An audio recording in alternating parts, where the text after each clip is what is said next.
Welcome to Law Subscribed. This is your dedicated news source for all things subscriptions in the law. My name is Matthew Kurbis. I'm the subscription attorney, and I believe subscriptions can help bridge the access to justice gap and incentivize attorneys to modernize and scale their practice like never before. On this show, I interview lawyers ditching the billable hour and experts who can help attorneys move beyond billing time. Thanks to my sponsors, 650 and Gavel. Links to both in the show notes. More on them later, and use the code LAWSubscribed when signing up. You get 10% off, and it supports the show. The best way to support the show is to share it with someone you know. This podcast is for educational and entertainment purposes only, and nothing said is legal, ethical, or financial advice. Without further delay, here's the episode.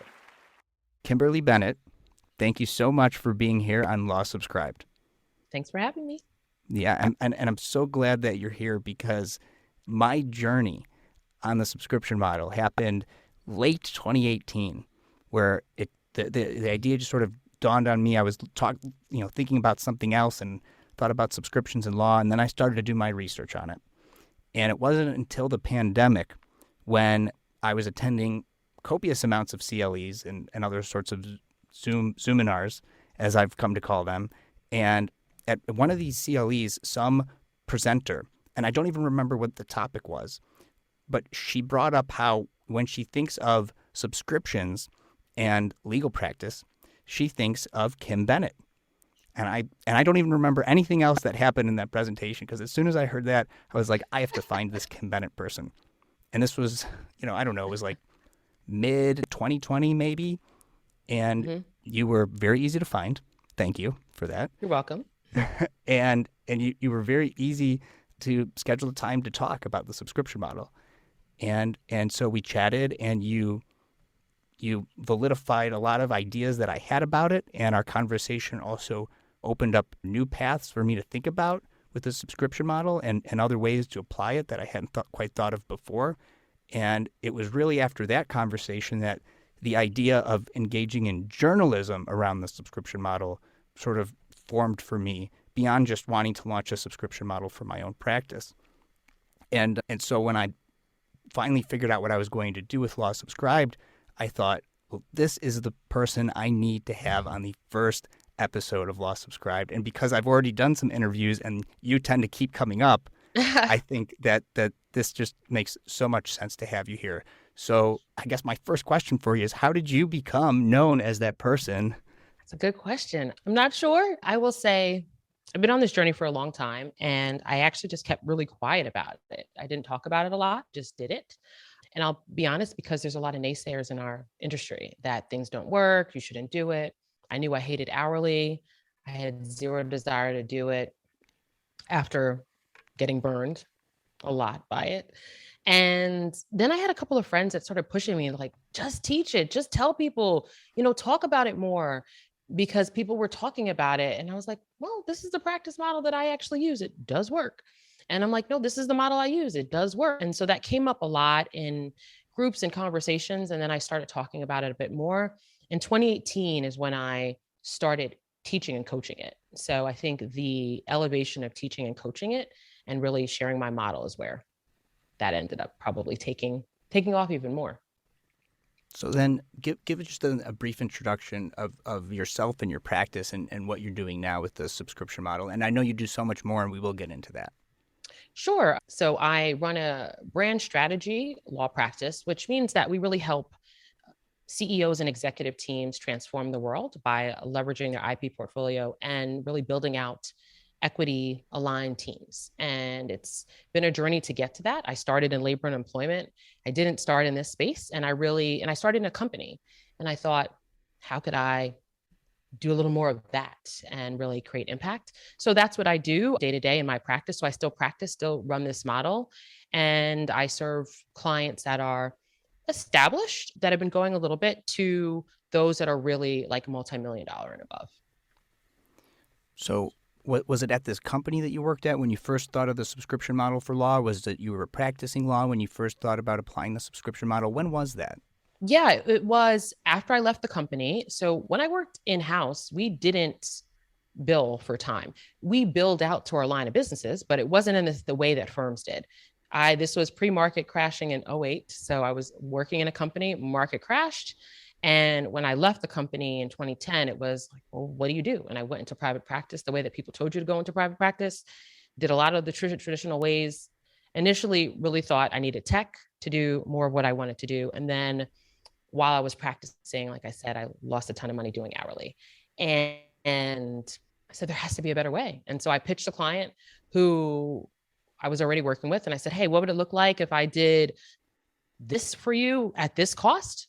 They said yes, a little too fast, but it was really amazing because I was like, dang, I'm a negotiator. So when, as a negotiator, when people say yes fast, it makes you say, damn it, I should have asked a little more. But they said yes, and the rest is history, right? And then I've just iterated over the years. So it started from wanting to serve my clients differently and wanting to show up differently and hating hourly billing. And it really surprises me to hear that your client said yes so fast, because at least individual consumers have just in the last 4 or 5 years now really gotten used to the subscription model, right? Whether it's Amazon Prime, Disney Plus, plug whatever other subscription we're all paying for, and so do you think that was because it was a business client and they're maybe used to paying for SaaS products, that they were used to that, or was it just the way you presented it? How did that work, way back when? Yeah, I would say I did not use subscription as a term.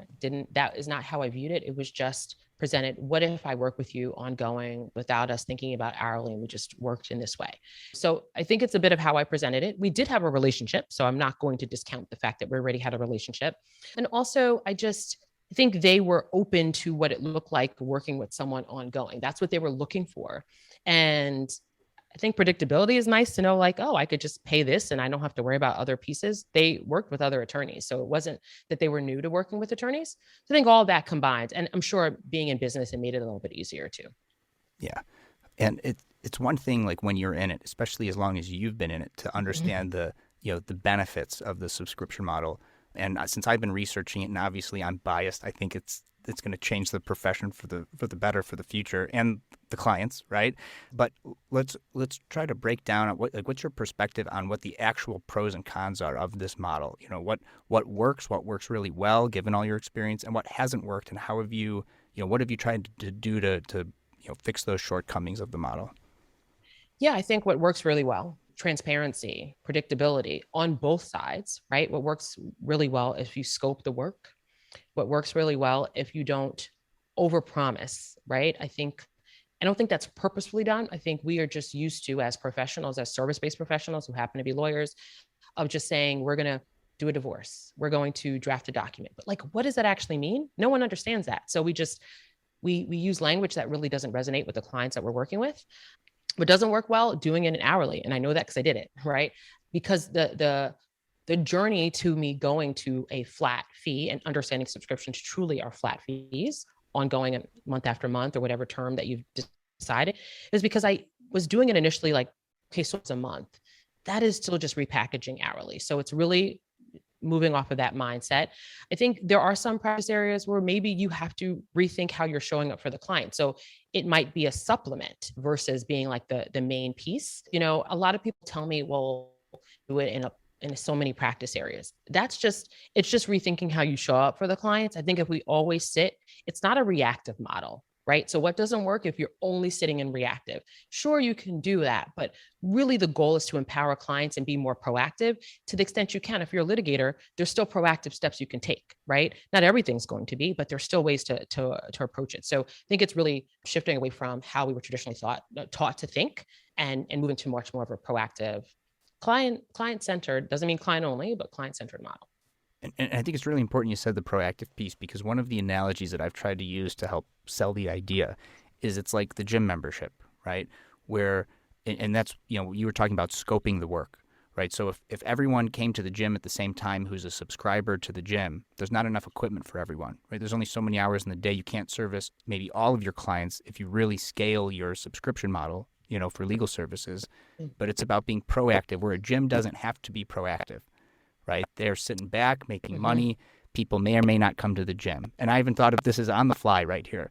But right. but it would be to stick with the analogy, it would be if the gym said, and some gyms do this, hey, come, we've got these classes, they send things to be, they like say, make sure you're doing these types of activities at home. It'd be like the gym reaching out to you and saying, here's ways that you're a subscriber, you want to be fit, you want to be healthy. Here are ways at home, or here are things you could do to be fit and be healthy. And by the way, hey, come on into the gym, right? So, but the equivalent of that as an attorney about being proactive. Yes. So what is the equivalent? Is that what you're asking? Just to make sure I'm Yeah. Yeah. So I think that's a great example, because a lot of people say to me, well, what if I don't deliver anything for the month? Do I have to refund? Well, that's not the mindset. The mindset of not delivering is reactive. The mindset of being proactive is you are always delivering. You are trying to think of ways to support your clients around things that are happening. And it's also to detach yourself from being the center of what's happening to be a part of their journey, right? And being a part of their journey means, like in divorce, they're not just getting divorced, they're looking to a life post-divorce. So how do you think through managing if they have children, managing your children before you're in divorce, managing your finances, changing accounts? While that doesn't seem so legal, what ends up happening is when there's a lot of friction, it pops up in a major legal issue, right? So we really think about what's happening in their lives currently and where they're going to go, and help design services around it. But for lawyers, it's like, if you're thinking about a document, your clients are, so I'll use business, I use a deal with businesses, they're about to create an NDA. The reactive way would be, here's the NDA, use it when you want to, versus saying, okay, what does it look like to grow your team? Here's how to use the NDA. It's like, giving them examples of when risk is elevated if you don't use it, right? Being a part of discussions. So it's really just moving yourself out of waiting for the client to need it to helping empower and inform the client to understand, here are other ways it touches it. And if we don't do those things, that's when we issues bubble up, right? And so we're really trying to mitigate issues. We're trying to allow them to move forward in whatever it is, business or life. And the more you can center that as the goal and what their big goals are, the more you'll start seeing, oh, there's so many opportunities to be really proactive with them that doesn't have to like sit back and wait like a gym membership does, right? Proactive gym membership would do exactly what you said, which is like send you meals, send you better ways to eat, to say, hey, how do you maximize your gym membership? You eat better. How do you eat better? Here are some great recipes that you can make quickly. Like that's how you create more value that is aligned with what you deliver, that really provides ongoing value without you working, continuous hours.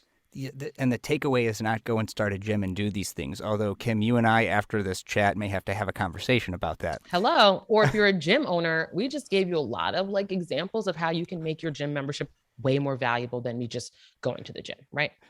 Right.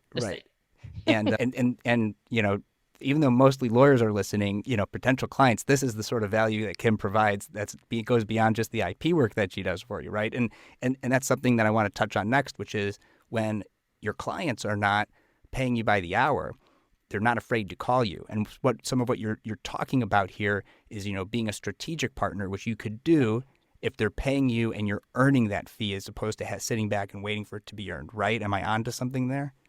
Oh, absolutely. I think the value we sit as service-based professionals, but lawyers in particular, is not to draft the document that technology can actually just do a little bit better for the first version.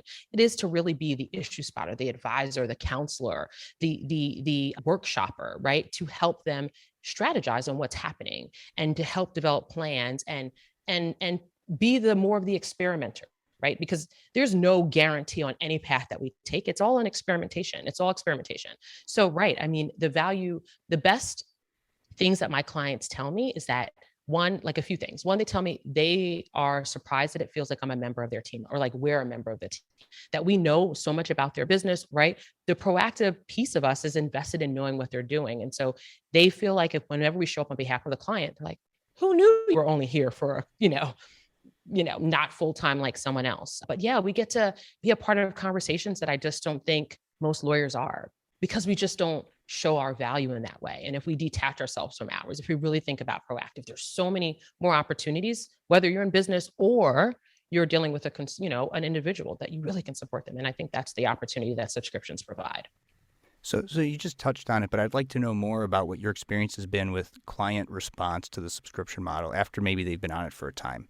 Like that goes beyond just the surprise that they have that so much about their business, which is obviously a little bit of feedback. But what other feedback have you received from clients on the subscription model, and maybe even through the grapevine of the attorneys you've helped maybe you've heard stories from those attorneys about their clients. What do the clients think about the subscription model?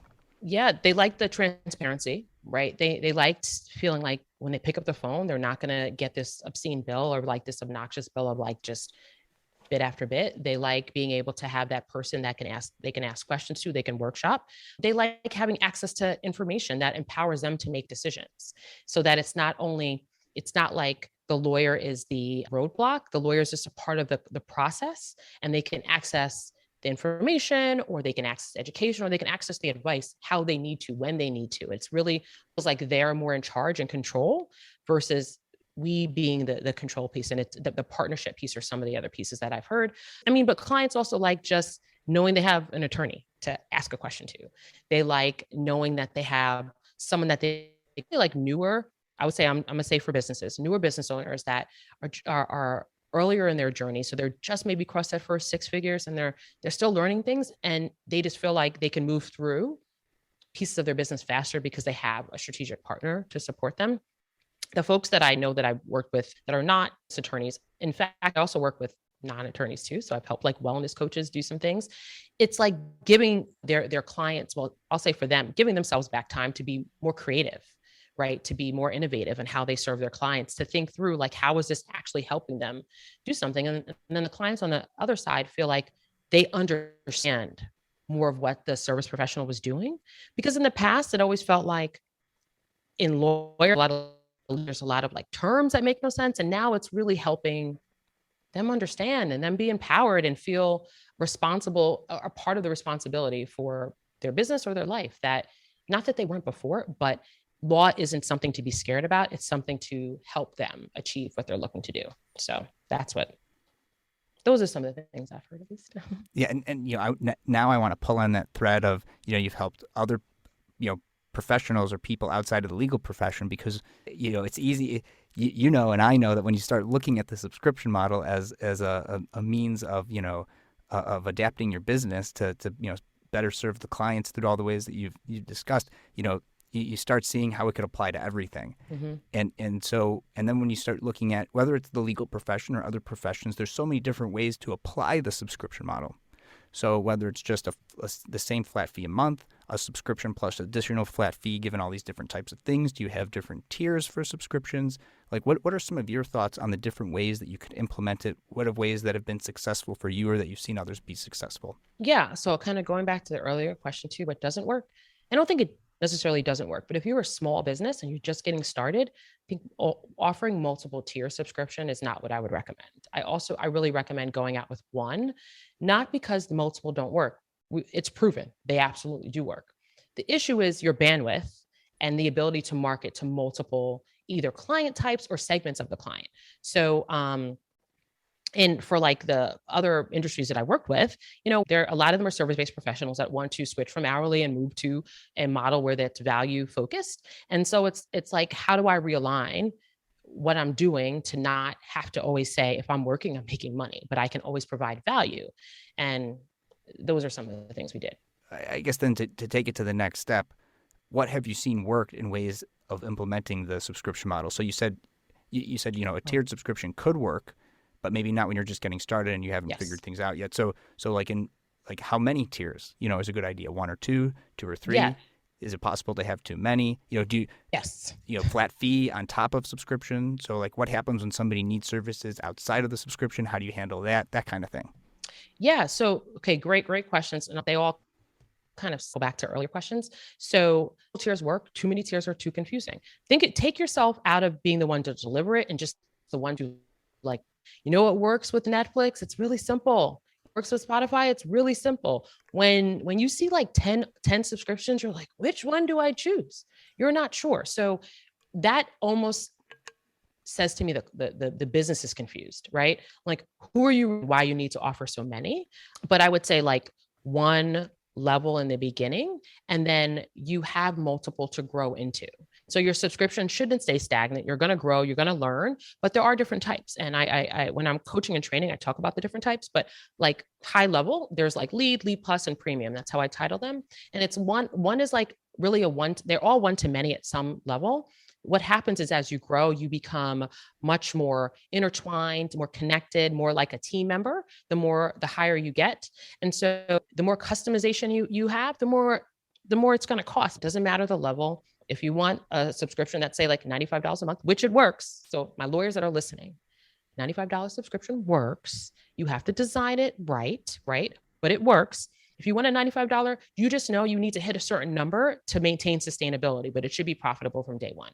If you have a $5,000 a month subscription, okay, you might be able to hit that faster, but it's going to take the same level of marketing. Maybe your time to close that 5,000 is longer. Maybe the time to close the 95 is shorter, but there's other things that come with it. So those are the pros and cons. You just have to know how you want to show up, right? And know the type of provider you want to be or your team wants to be. So you design a subscription to match that.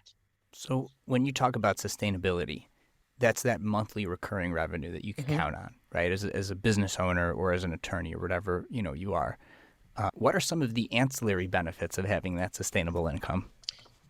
Yeah, you can grow faster, right? Like you have the ability, one, you can take time off, you can grow faster, you can think through more operational and design features so that you can continue to grow.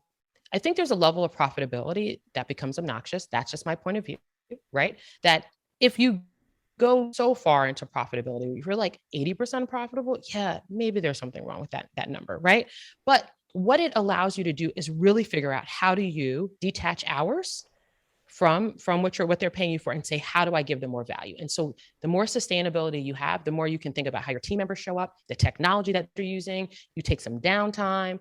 That's how I'm able to travel and to talk and to not have this worry about, what's going to happen the next month. That's how, frankly, I was, COVID it's still a thing, but I am thankful that we lost no clients. He grew clients, right? Where we've gotten referrals from clients. So it allows you to hone into your well-being as well as hone into your team's well-being without it overwhelming you and overworking you. And and there's so many ways to take this, and gosh, I know that when we start going down a path, we may forget the other thing, but I think it's really important to talk about how what you just said and how when COVID happened, you didn't lose any clients. In fact, you got more. And something else you had going was that sustainable business model. Whereas if you're a litigator and courts are closed and you bill by the hour, guess what? You weren't making any money, and that happened to a lot of practices. Yeah. But then that begs the question of, well, litigation, that's so unknown. Who knows what's going to happen? How much time am I going to have to spend in this deposition or that deposition? Is the subscription model just simply won't work for the litigation, will it? I've been told this too, but also I've convinced a few litigators to try it, right? When I went solo, I pivoted from mostly litigation to a transactional-only practice. I did not have a database of documents to automate. That's why a business and employment legal document database and automation tool like 650 is super useful. I can rely on the quality of the documents in 650's database since they're putting excellent legal minds to work curating and updating their documents and automations over time. When you're not billing by the hour, outsourcing and efficiency matters, and 650 can help you scale your practice to get high-quality documents drafted in less time. Use the code LAWSUBSCRIBED at 650.com and when being onboarded to get 10% off. If you're not a business and employment attorney or you have your own documents that you'd prefer to use, then my next sponsor, Gavel, is the automation tool for you. Gavel allows you to build shareable, client-facing workflow and document automations. In other words, Gavel helps you create a legal practice where attorneys can monetize the value they bring clients in productized form and scale via subscriptions and flat fees. Use the code LAWSUBSCRIBED at gavel.io to get 10% off an annual subscription. There's no one right way to automate and scale your practice, but with one or both of my sponsors, 650 and Gavel, you can take your subscription law firm to the next level. Links to both in the show notes. Now back to the show. Here's the thing. The subscription model is not meant to cover every single thing.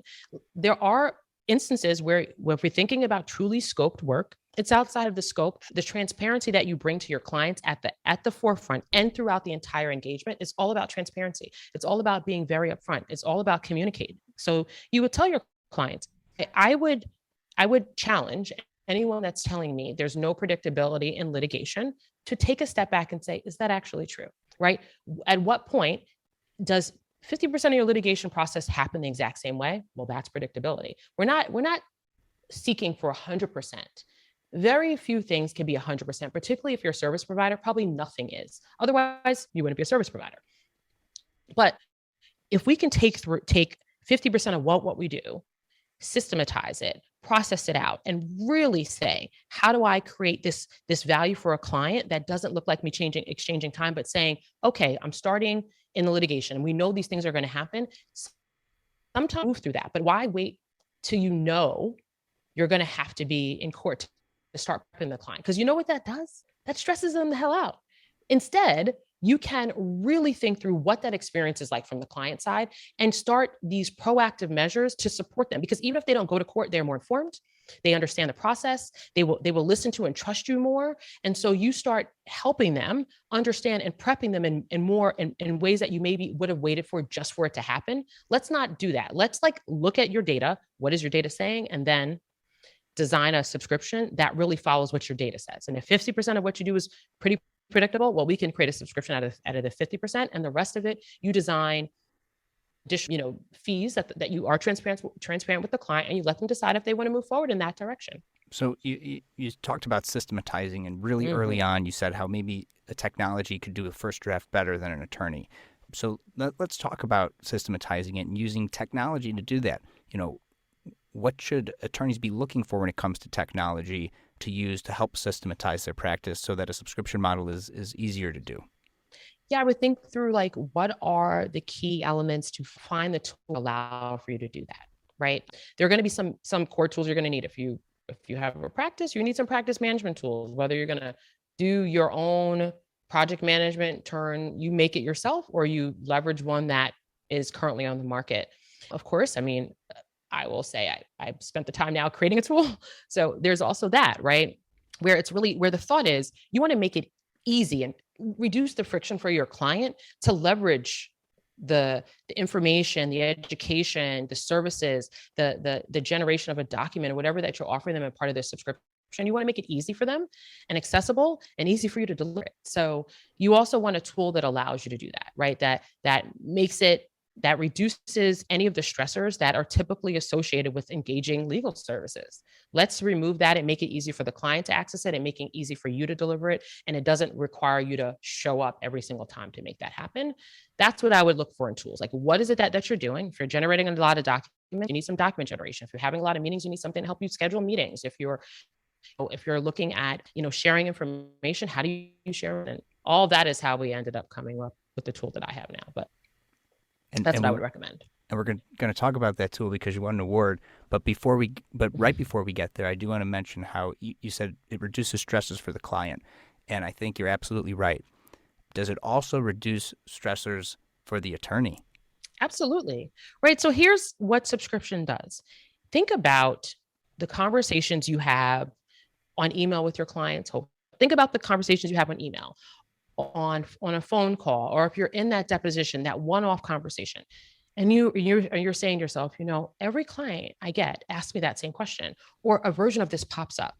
Well, instead of you having to wait to that one-to-one, you can leverage even that one conversation and support all of your clients on a one-to-many. And so what a subscription really does is allow you to provide that value across all of your clients. And it allows you to not have to always show up one-to-one, but still be able to say, I'm answering their questions, I'm helping them move work forward, whether that looks like generating a document, filing an issue, any of that, right? So subscriptions really help you get back time, right? Because you're not trading time for money anymore. You're really thinking about, how do I make it good for your client without me having to show up every hour of the day to make sure I'm getting paid or giving them something.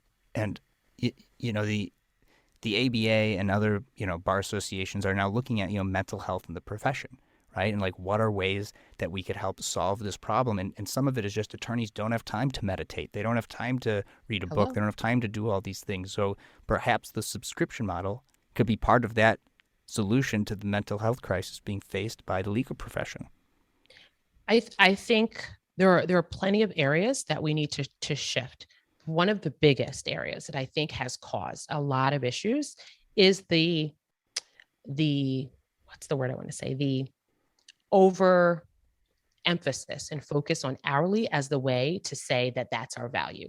When courts say, oh, in order for you to receive any of your attorney's fees, you have to send me an hourly drafted, that is ridiculous. Like, clients understand what their value is. I think we need to empower our clients and respect our clients, their decision-making ability, and not treat them like children, right? And that they can't say, okay, I say yes to this client, this attorney, because they are providing this service, this value that I like. But I really believe that hourly has been a drain. When you think about lawyers sleeping underneath their desks, when you think about working, 20-hour days, what is that, right? People need 8 hours of sleep. You except for like the 1% that doesn't need, or 0.01%, whatever that small percentage is, really saying, what is a better way for people to fully show up and support their clients while also managing their well-being? It's detaching time as a measure of value, and instead saying, how do I actually provide you the value you want, not you just paying for me working for a certain number of hours. Absolutely. And to tie that right back into the business reasons to look at the subscription model is, there's only so many hours in a day. What happens when that attorney is sleeping under their desk and they're billing 20 hours a day? They could only maybe bill 20 hours a day, right? Right. But yeah. But with the subscription model, you could scale your business, right? Where you're not stuck to just hours in the day and associates sleeping under their desks. Absolutely. And that's essentially why the $95 subscription works, right? It's not about a time, it's really about value. And it's how do you scale that across a certain type of client? If you're thinking about a subscription, another thing that doesn't work is designing it for everyone. It's not meant for every single person you serve, right? It is being really clear on who is the client that is right for the subscription that you want to design. And then being focused and really working with the client to do that, or designing a subscription that really helps the client get to a certain goal. And then with a $95 subscription, for example, it is about sustainability, it is about scalability. It's saying, well, when I used to be able just to serve 100 people, how can I serve, 500 and provide them the value that they're looking for, helping them to go through a particular process and be there as a support along the way. Which brings up the access to justice aspect of the subscription model, which is, if you're looking at, average Joe, average Jane consumer, they couldn't afford $1,000 a month, to an attorney. Right. But this $95 a month, subscription that you're talking about, there's so many people out there that maybe couldn't ever even afford an attorney before, and now you're increasing affordability. I agree. Do you see this as a? And I know what you just. Does it conflict with what you just said, where you said, you can't build a subscription model for everyone, but then there's this access to justice tier, or price that maybe it is affordable to everyone. So how do you figure that out? Should attorneys avoid trying to just open up the doors at 95 or whatever price fits their market a month? Or should they really focus in on, should they focus in on it or keep it open if they're looking at it from an access to justice perspective? Yeah. And so my point in that is saying the 95 works. What I'm saying is, instead of you still want to scope and set expectations, right? There are parameters in which you're going to work through and which you're going to work under. And that scoping the work does that. So at the $95, my point is that, do you want to serve everybody? Is that the best way you can provide really valuable, scalable services? Probably not. And also it says to us that can provide, one person can do it in family law. One person can do it specifically in divorce. One person can do it in, father's rights. Another person can do it in, being adoptive parent, right? Another person can do it in every variation that happens, because the goals, the issues, the things that pop up there are still some nuances. And so the more you can scope it and still keep it at a rate that more people can access, the more you can say, I can help you get through there, this specific reason. And if you help them in a year, then that's the term of your subscription. If you help them in 5 years, that's the term of your subscription. But you're giving people and empowering people that have a specific goal. So when I'm thinking about scoping it, they actually work together, because I believe we serve more people when we're focused on what we're trying to help them achieve. Right. And if we're really focused on what we're trying to help them achieve, we design a subscription that is really aligned to that. And I'll be a little long-winded here. My team and I were talking about this today as it relates to IP. And this is another advantage. As a team, we talk about how do we serve better? How can we show up better? And we were talking about IP and thinking about underserved or clients in various not industries, various demographics. So as a Black woman, IP in the Black community is still far behind many other communities. And the economic realities of historical issues in our country, compounded the current realities, lends itself to not having as many people having access to certain services where they should be protecting. So for example, Uber, amazing, but in the Black community, in the Caribbean community, we've always had a version of that, right? The person just didn't protect it.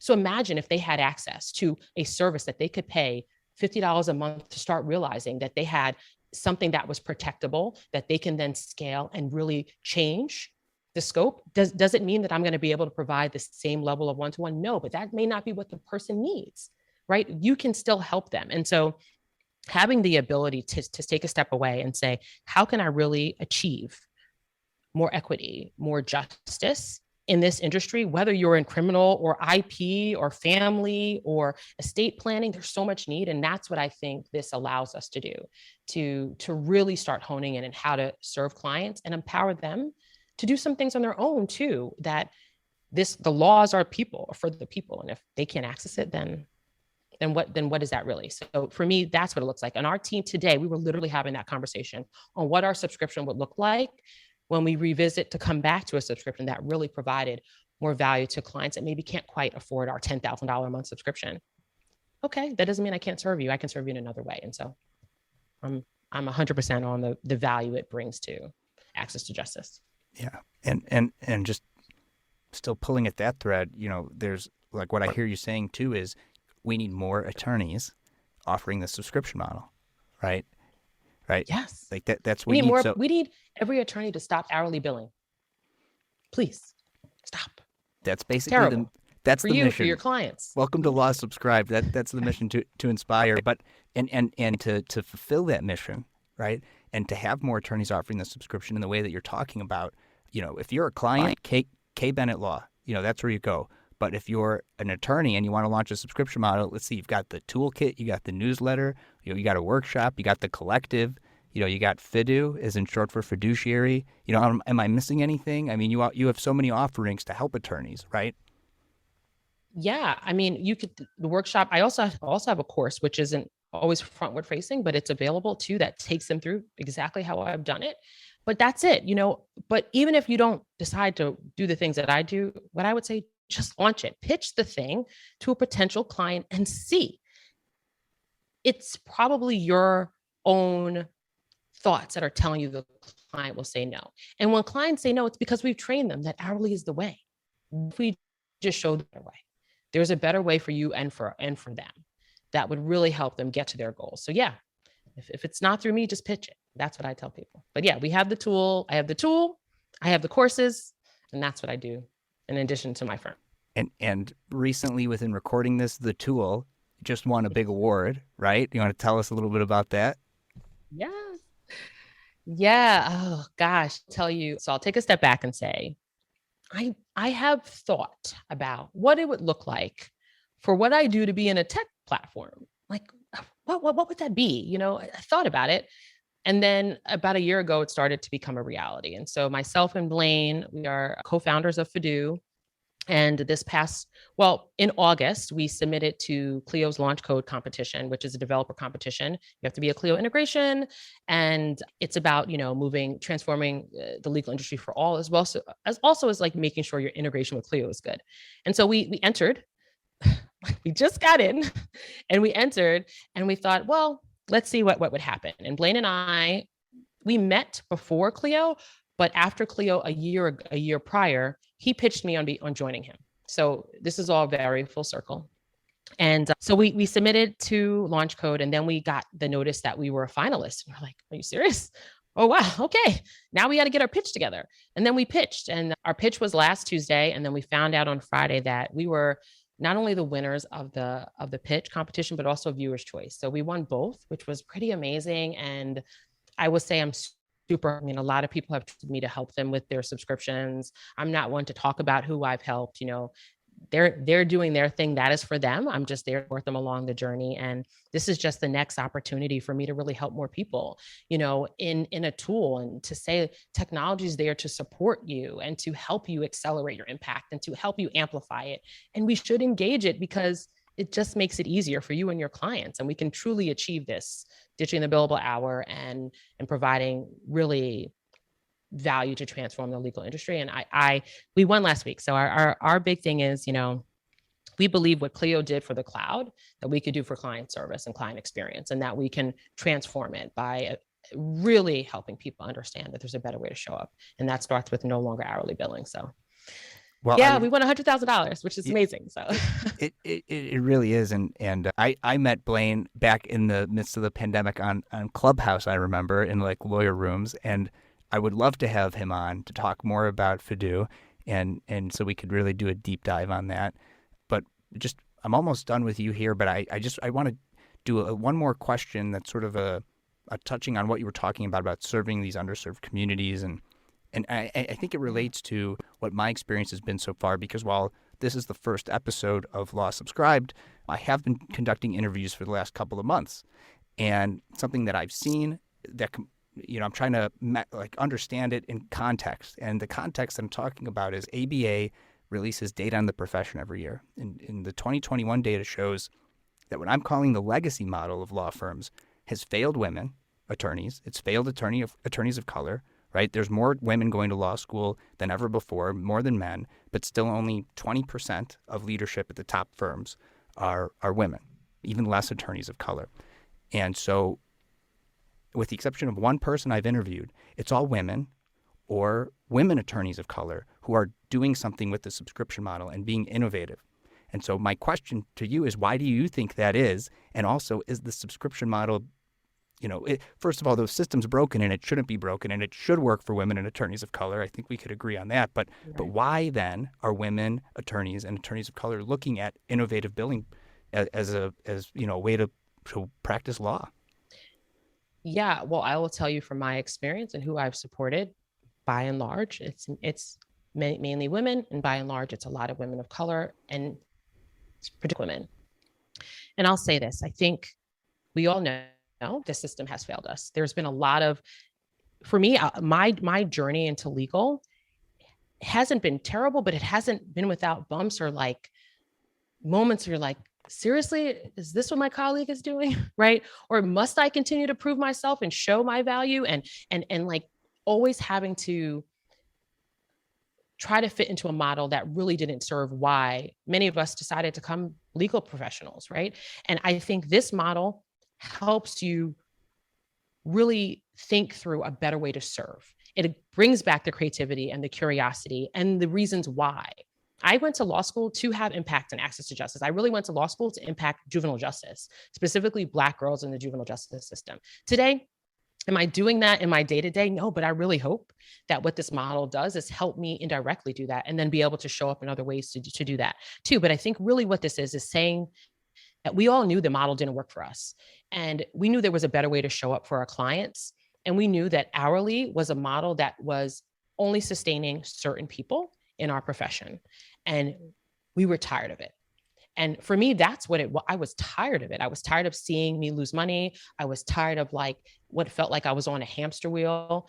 And as someone that's had some traumatic colleagues, over the years, I wanted to be able to show up as my full self, really not have to compromise that. And every day in this model, it allows me to do that more and more because I have sustainability right behind me. I know I have these clients that I'm really serving and I have a stable foundation that I'm not fearing what's my boss going to say, what's someone else going to say. Instead, I'm really trying to show up as my complete authentic self and really push the industry and show up in a way that I really feel like allows me to create the impact to me, that's what it is, because it's about having a business that funds your impact. That's when those that I've worked with, those that have looked into this model and said, I want a better way to fund the impact that I want to achieve. And so what is a better way? And it's a way that doesn't trade time for money, and instead says, how do I amplify my impact in a way that serves my clients, and it serves me, and it serves the way that I best want to show up. So I think that's it, And I'm hoping to see more people do it. So launch it. And I think that's it for our show. My last question for you is a hot dog a sandwich, and why? No, Why? it's not because it's not. I don't have a good reason. When I think of a sandwich, I think you need to have. That's a good question. Is a hot dog a sandwich? Okay, maybe yes. It is a substance between two slices of bread. So sure. Yep. I'm gonna take that. It is, why can't it be a sandwich? Actually, yes, it's a sandwich. I changed my mind. I love seeing the growth mindset in action right there. That's excellent. That's right.